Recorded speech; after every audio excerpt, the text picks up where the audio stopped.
Hey everybody, it's Joel. Welcome back to Up North Aquatics, and thanks for stopping by. Today, the electric blue acara that we've been growing out is finally through quarantine with no issue. So I'm going to go ahead and stick them in with our green terror, albino bashir, and very, very lonely silver dollar tetra for now. And we're going to see how he does. So we'll get that started. All right, guys, so here they are, or here he is, the electric blue acara, and he is done quarantining with his Jack Dempsey. They've been in here for 2 weeks. I did not medicate because there's been zero issues. They've been eating the whole time, keeping the water at 80 degrees, did a couple heavy water changes over those 2 weeks, and they are doing great. Let's check in on the tank that he's going into, and I'll explain a little bit what my reasoning behind moving him so small is. All right. Here is the 125 he's going into now that he's quarantined, not that he's grown up. Here is his one tank mate I have a little bit of a concern with. About 50-50 whether or not you can get green terrors and electric blue acaras to work together, even though they are both South American cichlids, just because of aggression level. Fortunately, this green terror I have seems to be pretty mellow. I mean, he swims all day with the silver dollar tetra and that albino bashir, who way underneath this log. Maybe you can see him. I think that's his tail. I don't know. Anyway, yeah, I haven't even seen him chasing or nipping any of them, even when there's food in the water. But I know that they can get a little more aggressive with size.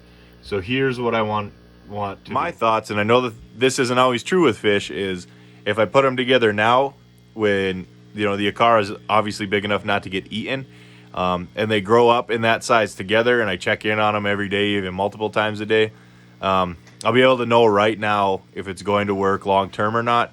And if anything changes long term, then I'll address it then. But I want to do it now when they're both small, when the green terror is not likely to be aggressive, when the electric blue acara is now healthy and eating just fine. So I'm going to get him moved over, and I'll show you how I do it in the fish room here.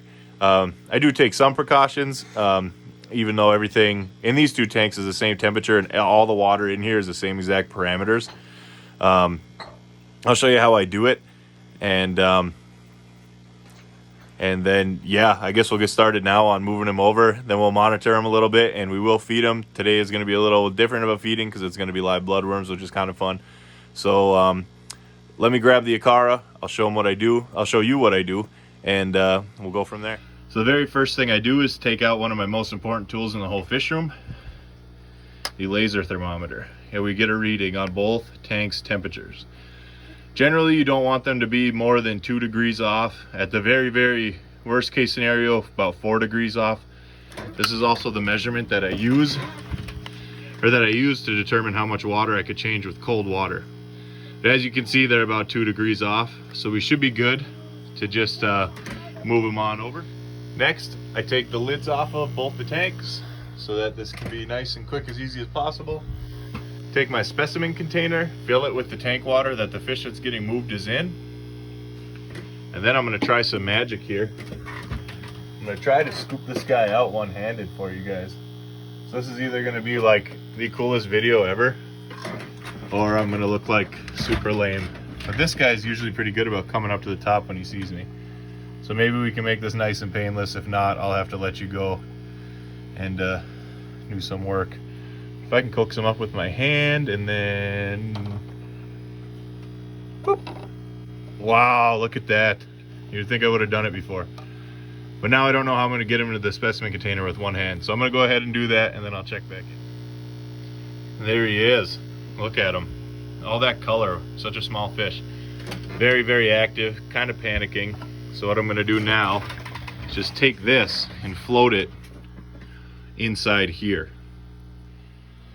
And the reason I float them in the water like this, I do it for a couple reasons. One, I mean, I guess there was a 2.5 degree difference, and maybe this will give them a chance to I guess acclimate to that a little bit. But number two, and here's kind of the big thing, let's see how he reacts.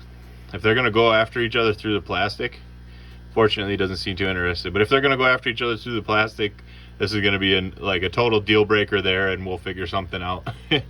Something else out. But he checked it out, didn't seem interested, went back to his log where him and the bashir hang out. Oh, there he is. Sorry, easily distracted. Where him and the bashir hang out. Doesn't seem to care. Honestly, I have a feeling he probably only came to the surface to see if I was going to feed him or not. But yeah, does not seem, maybe curious, but not aggressive at all. And then the final reason, since this guy's just coming out of quarantine, this is my one last chance to get a good look at him. Just make sure I didn't miss like an ick spot, a gill fluke, bacterial infection or anything. But this guy is pretty clear as day, healthy, and probably getting a little antsy and excited to get released. So let's get him put in there and let's just watch for a while.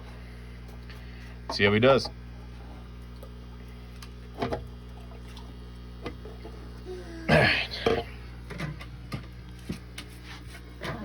Welcome to your new home.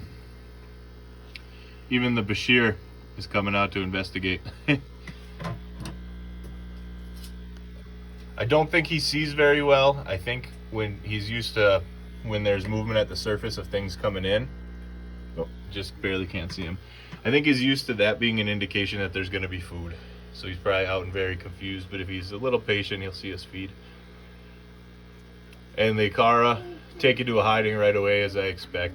We'll check on him, every couple hours, and I will also chime back in tomorrow with one final update before the video ends later in the day when I'm done with work. But I'm going to hang out down here for a little while and watch them and see how it goes. So right now I'll skip to feeding bloodworms, and then I will, next time I'll see you guys will be tomorrow. But I don't even have to tell you guys that. You'd have no idea. But hey, I'm transparent on this page. I'll give it a day. So yeah, I'll skip to the bloodworm feeding. We'll watch that, make sure everybody eats, everybody's happy, and there's no like food aggression. And then I'll see you tomorrow for the final update. As soon as I finished filming, the green terror went over to check him out, and I got really nervous. And instead of going after the electric blue acara, he just sat there, and now the electric blue acara is following him around. And the green terror seems not to be bothered at all. Even the little silver dollars checking him out. Again, nobody seems to be bothered by anybody. It seems like a pretty typical introduction. These South Americans do have like a lot of personality, and they do almost like to like meet and greet each other. But this seems to be going really great. So, all right, enough listening to me babble on about this. Here's the bloodworms. All right, these are the Zoo Med bloodworms. They come in a container like cat food, and they're moist. About $5 for a container, but they last forever, and everybody seems to love them. My puffers get them. Cichlids get them. Even sometimes, every once in a while, I'll give them to the small fish. They're a great source of protein. They are generally not to be used as a staple, because they don't have the all-around nutrients that like a staple food, like a really well manufactured pellet or mixture of different types of pellets would provide.